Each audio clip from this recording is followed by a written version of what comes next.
Ilinusa harufu ya mtu aliyejificha nyuma ya kivuli. Nataka kurudi kwa Madam B. Mbona binti mdogo sana afu unaongea maneno makali namna hiyo? Mimi ni mtihani ambao wengine ufaulu na wengine hujifunza kwa maumivu.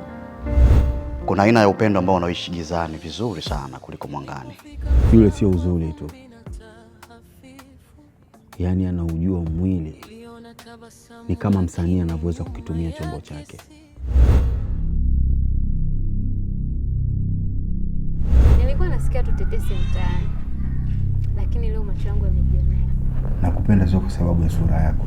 Unajua wewe ni shipapi ya kwenda ise. Usimuone mtu mzima ongea mbele ya panga. Unajua anaona mbali kuliko wewe.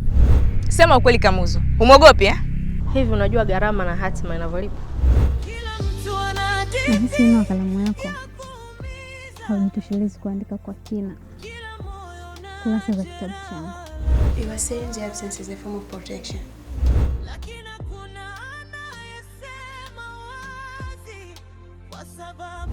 Kuanzia leo, kaa mbali na mdogo wangu.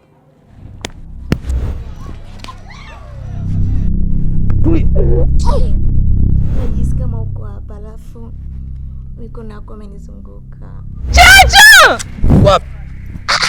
Yuko wapi? Nililelewa kwenye vumbi ambapo ndoto zinauzwa bei rahisi. Jai kawa mwalimu wangu kabla hata sijajua kesho ni ipi.